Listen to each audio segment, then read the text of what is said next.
Okay, let's go. So we are on Kuf Nun Hey Amud Aleph. We are learning Lila Nishmas Min Maryam as Kalman Reuven. Her Nishmas should have an Aliyah. We are at the words of Hilchasa. We're almost right before the Mishnah, the words of Hilchasa, and we were discussing this question of tzadin tzidei tzadin. That means things attached to a tree and things attached to something which are attached to a tree. Right? A tree is muktzah on Shabbos. You can't move a tree. You also can't take things, but not so well known. But if something like a ball gets into a tree or into a high bush, you're not allowed to move it. You're not allowed to move. You get the ball out because it's going to potentially move the tree. Kids don't know this, but it's important to know. That would also be aser. And so the question that we've been discussing, we've been focusing on setting up an eruv or setting up a sukkah. But if it's attached directly to a tree, is that a problem or not? But relevant for us, I think, most practically, are things like swings, hammocks, things that we typically will attach to a tree. Can it be done on Shabbos? Let's see. Here's the Gemara now concludes with the halacha v'hilchasa. Tzadin asurin, to put something, this quote-unquote sides, meaning something attached to a tree, that can't be done. Tzidei tzadin mutarim. However, it's the side of the sides, it is permitted. Okay, so the Gemara gives an example. Amar Ravashi, hash armas tzadin asurin. That we say the sides of a tree are forbidden. Haydarga demadla. If a person has a ladder, okay, lo linche inish adikla. A person shouldn't lean the ladder directly onto a tree to have a tzadin, because that is connected to the tree, and therefore being on that ladder be prohibited. Okay? Ella linche agvaze levar midikla. What you should do is rest the ladder on the stakes coming out of the tree. So in other words, if you want to have a ladder leaning against the tree for whatever reason, you first stick in a stake into the tree, and then you lead the ladder on the stake. Wait, we do that on Shabbos? No, set it before Shabbos, right? Set it before Shabbos. V'chisalik, and when you get up, lo nech kari agvaze, don't put your foot on the stakes, right? Meaning you're putting a stake over here and a stake over there. Don't put your foot directly on the stake because the stake is attached to the tree. Okay, el litna chakanin, rather put your foot on the rungs of the tree. So what does that mean for us? Let's say we're not putting, we're putting ladders against trees, but let's say talking about the swings,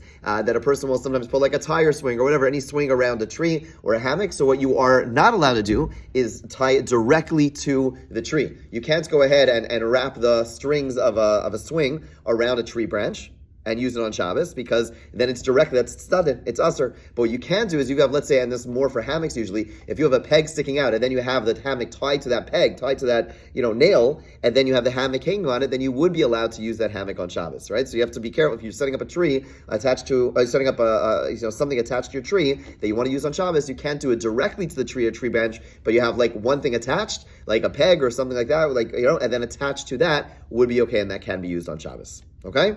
Fine. Now the Gemara gets into discussions about exertion for animals. Okay, so we'll see. We'll try to get some practical halacha out of this if we can. But that's going to be the focus of the discussion. Let's jump in. This Mishnah over here is going to have a bunch of terms which are not going to be so well defined, and we'll see two opinions as to what the Mishnah is actually telling us. Okay, so let's just read it, translate it, but we won't really fully explain it. So the Mishnah says, "Matir pikei amir lifnei behema." A person is allowed to untie Pekian, which will translate now with bundles of straw before an animal. Okay, you're allowed to do that in front of an animal. Umifaspasin as a keepin, and you're allowed to scatter keepin for it. Okay, we'll also have to define what that is. Loas a zirin, but not zirin. Okay, also a term that has not been defined. A maraskin loas a shachas loas a charufin lifnei behema. You're not allowed to shred either fodder, which is typically like straw, or carobs before an animal. Bein dako, bein gasa, whether the animal is small or large. Rabbi Yehuda matir becharuvin l'dak. Rabbi Yehuda allows shredding carobs for a small animal. Okay, so now what does all this mean? We'll define in the Gemara. Okay, so we just read that Mishnah without really understanding all these terms. Zridin, Kipin, Pekian. So it says we're going to have two opinions as to what it means. Okay, so it says the Gemara. Amar Rav Huna, 155a2. Hein Pekian, Hein and Kipin. Pekian and Kipin are the same thing. They both mean bundles of straw. However, the difference is like this: Pekian tray. Pekian are bundles tied twice. Zirin. Pekian tray. Pekian are bundles tied twice at the top. Kipin tlasa. Kipin are bundles tied 3 times. Now, the Mefarshim point out we're talking about a tie which is Eina Shal Kayama. It's not like a permanent knot, because if it's a permanent knot, there'd be another issue. We're talking about it's like tied over 2 times or 3 times. Okay, and Zirin da Arze. Zirin referred to cedar bows. Okay, which is like typically like a hard item, which is not so readily edible. Okay, V'hachi kamar. And now, this is what the Mishnah means. Matir pekiye amir lifnei behema umifaspasin. You're allowed to untie double bound bundles, i.e. pekian, or straw before an animal, and you're even allowed to scatter the straw afterwards. V'hu adin l'chipin, and you're allowed to go ahead and do the same thing. You're allowed to untie triply bound bundles of straw and scatter them. Avalo as a zirin, but not cedar bows. Lo lefas face v'lahater, not to scatter and not in regard to untying. Okay, so Rav Chisda, and Rav Chisda says, "My time is Rav Huna." What's the rationale behind what Rav Huna just taught us? Kasavar lemitrach ba'uchla tarchinan. You're allowed to exert yourself to improve existing food. L'shavuye uchla lo mishavinan. But to make food, to make a non-food item into food on Shabbos, that's like nolad. It's like creating something new, and it cannot be done. Okay, so again, to summarize, Rav Huna is saying is that you have a bag full of straw. A bag full of straw is like tightly packed, and it's hard for the animal to eat, but it's also like it takes a lot of work. You untie it, you have to get the food out. It's like a lot of exertion. He's saying that's fine. You're allowed to go ahead and exert yourself. If there's food which exists, it just takes work to make it more exciting for the animal to eat. To enhance the food, that's fine. So therefore, if you have these bags of straw which are tied up, 2 ties, 3 ties, doesn't matter. You can untie it, you can take it out of the bag, you can then throw it in front of the animal. The animal, they point out that the animal is going to be more enticed to eat it if it starts, spread it out, then it has a better aroma, like you start moving the food around, it smells better. So you're allowed to do all that. You're allowed to exert. That's fine. The cedar bows, that is basically, again, it's a hard item. The only way to get it ready to be eaten is if it's going to be softened, and therefore you're taking something which wasn't a food, and now you're making into a food. That's something which is going to be forbidden, because he holds, again, you're allowed to exert yourself to enhance food, but you're not allowed to, quote-unquote, create food on Shabbos. That's the opinion of Rav Huna. We'll see Rav Yehuda disagrees. Rav Yehuda Amar, hein pekian, hein zirin. Okay, pekian are the same as zirin. Okay, they're both bundles of straw. Okay, so arguing about what these words mean. Yeah. So the way that we translate lefas and keepin is you can scatter the keepin. Yeah. And the pekian we're talking about that you untie them. So you're untying both of them? That's what he's reading into the Mishnah, that it says matirin v'hua din lechipin. The number of ties that they have. Correct. The novelty, right? So the way he would read the Mishnah is not exactly what's translated over here, because the way they translate is really with Rabbi Yehuda, but basically it's a matir pekian umefasben as a keepin. And what that means is that you're allowed to open pekian and keepin, and you're allowed to scatter them both. Okay, and lo zirin, not the cedar, not the wooden things. Okay, Rabbi Yehuda Amar, hein pekian, hein zirin. Rabbi Yehuda says no, zirin and pekian are the same thing. Pekian trey, pekian are bound twice. Zirin slasa and zirin are bound 3 times. Keepin to arze.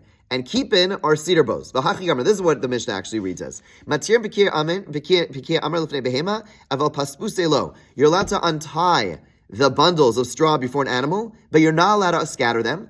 V'chipin paspuse nami mifaspasin, and keepin, which are cedar bows, you're allowed to even scatter them. Okay, avaloas zirin lefaspes elahater. When it comes to zirin, which is the triple bound things, you're not allowed to. You're only allowed to untie them. You're not allowed to scatter them. Okay, so what that means is, according to him, is that you're not allowed to scatter anything. Okay, any type of the straw, but you're allowed to scatter bundles of cedar bows. Okay, what's going on over there? I'm a Rava. My time in Rabbi Yehuda. Rava says, what's the reason Rabbi Yehuda? Kasavar shavuye uchlan mishavinan. He holds that you're allowed to make food edible. Okay, when it comes to cedar bows, the only way to make it edible, if it's tightly packed and it's all hard, the only way to make it edible is you actually start scattering out, putting it on the ground. Then it's going to become more edible, and then you're going to be able to eat it. Meaning, prior to scattering it, you would not be able to eat it at all. It would be, if it's tightly packed in the bag, it would be impossible to eat. And therefore, the only way to eat these hard, intense things. Now, let's think about this. If you have like a soft food and you're an animal. Okay, that was weird. If an animal is able to eat soft food out of a bag, that's fine. But the animal cannot get into the bag if it's hard cedar bows. The only way the animal is going to be able to eat them is if they're now put into like individual, like a baby. You have to like cut them into small pieces. So similarly, the only way the animal is going to eat the cedar bows is if they're scattered. Right? Then they're small pieces, they're separated. Animals know to put them in their mouth, dissolve them a little bit and eat them. And therefore he's saying, when it comes to scattering straw, you can't do it. Why? Because it's already food. And you're not allowed to exert yourself to take so much anyways the animal can eat. You're just making it easier. That's too much work. That's not necessary work on Shabbos. You can't do it. The cedar bows, which cannot be eaten as they are, you're allowed to scatter them because that makes it into food for them, and that you're allowed to do. Right? So they're actually diametrically opposite opinions. All right? So just to read this inside. So my time to Rabbi Yehuda, 1 second. You're allowed to make food, and therefore he allows you to scatter the cedar. But to go ahead and exert yourself, to do more than just untying it, to go and start scattering it, just to make it enhance it, cannot be done. Yes? These are knots. These are not knots, exactly. These cannot be knots, or else that'd be its own issue. Exactly. The two and three that are tied up, those you can't scatter, but you can untie. You- Cedar bows, you can scatter. That's the only way they can use it. Exactly. Good. So basically, again, Rav Huna is saying you're allowed to go ahead and enhance food. You can't make food. Rav Yehuda is saying you're not allowed to enhance the food. You're allowed to make the food. Okay, and we hustle like Rav Yehuda actually. Yeah. Okay, it's not. It's taught in a Mishnah. You're not allowed to shred fodder or carobs before an animal. Right. The end of the Mishnah said you're not allowed to shred fodder or carobs before an animal. Bein daka, bein gasa, whether it's a small animal or a large animal. My love charuvin to me the shachas. Now, when it says fodder, it's not clear what type of fodder it is. Is it something which are, when we speak of the carobs, we typically fodder is what? Fodder is soft food. The carobs, though, could be, for those of us who grew up like back in the day in Tu B'Shvat, what do you eat? You ate those, I shouldn't say the word, but like not so good tasting. This like gave us like a bad impression of what Israel is all about, right? They give you those like hard carob things. But in Israel, that's only because they ship them like in ships, right? In Israel, you could have a carob, it'll be very nice and soft, right? So carobs can be hard, carobs can be soft. Not so, right? So, but the Mishnah says fodder and carobs. You're not allowed to shred fodder or carobs before an animal. So, my love charuvin to shachas. The assumption is we're speaking about carobs which are similar to fodder. Ma shachas rakiche, just like fodder is normally soft. Av charuvin rakiche, so too the carobs are going to be soft. Alma, right? And yet, even though they're soft, if they're soft, that means they're suitable to eat. Right? Hard carobs cannot be eaten. See, the Gemara says it. I don't know why our teachers thought otherwise. But soft carobs can be eaten, and yet the Mishnah says you're not allowed to shred them. Ama lo tarchina be'uchla. Rav Huna. So we're talking something which can be eaten, and yet we're not allowing you to shred them, to break them into smaller pieces. So you see something which is already edible, cannot be made edible, right? And that is a question on Rav Huna. Rav Huna was the one who said that you're allowed to enhance food. You can't create food according to him. You're allowed to enhance food. So the Ama lo tarchina be'uchla Rav Huna. This would be a question of Rav Huna. Rav Huna lo. That's not a question, because really you could flip it. Shachas dumide charuvin. You could say it's fodder, which is similar to typical carobs. Charuvin dakushe, just like carobs are more commonly served hard, okay? Avshachas dakushe, so too the fodder is hard, okay? And therefore what's happening over here is something that requires softening in order to eat, and it's inedible before it's eaten, which is actually consistent with the view of Rav Huna. Rav Huna says you can't take something inedible and make it edible, right? Heichi mishkachasla. Where do you find a case of fodder that's too hard for an animal to eat? Normally, all fodder is able to be eaten by any animal. Be'ile zutre, we're talking about young donkeys. For them, regular fodder is too hard, and the only way you're going to make it edible is to go ahead and soften it. So the bottom line is, therefore, there's no challenge over here, because according to Rav Huna could argue that our Mishnah is talking about a case where it's food which cannot be eaten. That what you're doing is making it edible, and that's consistent with Rav Huna's opinion, who says you can't make food edible on Shabbos. Okay, we're going to try to bring another question on Rav Huna on Kufna and Hey Amud Aleph Tashma. Let me ask one quick question. Yeah, 8-3. Sorry. The assumption is that these are the normal food items that we're quoting in the Mishnah. Like these are the things, because we could just get things that are not bound at all, and then it doesn't even become an issue, right? There's no need to do this. I mean, I don't know. I'm not well versed in the feeding of animals, but it certainly seems like there are ways around these types of foods where you wouldn't have to worry about it at all. Right. It's giving examples of things that might potentially be right. It's giving, so right, there are cases if you have your dog food which is sitting in a bag, you're literally opening the bag and serving it, that would be fine. We're giving cases where there would be potential problems. Correct, exactly. Tashma. Okay, another attempted proof. Rabbi Yehuda matzah becharuvin ledaka. Okay, so Rabbi Yehuda allows, or the end of our Mishnah said that Rabbi Yehuda allows shredding carobs for a small animal. And what's the implication? Ledaka in, you're allowed to do it for a small animal, legasa lo. You're not allowed to shred carobs for a large animal, right? So Rabbi Yehuda, although the Tanakama said you're not allowed to shred carobs at all, Rabbi Yehuda says you're allowed to do it for a small animal. Okay? If you want to say, like Rabbi Yehuda does, that the Tanakama is saying you're not allowed to exert yourself to enhance food, shavuya mishavinan, but you're allowed to make food edible. And that's why Rabbi Yehuda comes along and says, "Hacharuvin ledaka nami shavuya uchlahu." What Rabbi Yehuda comes along and says, okay, you hold you can't shred any carobs because basically you're just enhancing food, but you would be allowed to make food. And Rabbi Yehuda comes along and says, Rabbi Yehuda of the Tana comes along and says that charuvin ledaka nami shavuya uchlahu, that shredding carobs for a small animal should be considered making food edible because the small animal cannot eat carobs. Okay, so therefore that would make sense. It reads very nicely according to Rabbi Yehuda the Amora. But if you want to say Tanakama Savar Shavuya Uchla Lo Mishavinan Mitrach Buchla Mitrachinan, that Tanakama holds like you, Rav Huna, that you're not allowed to make food, but you're allowed to exert yourself. Rabbi Yehuda Demater Becharuvin Ladaka right? Again, the Mishnah will be saying you're allowed to exert yourself to improve food. And then Rabbi Yehuda comes along and says you're allowed to shred carobs for a small animal, okay? But if Rabbi Yehuda's point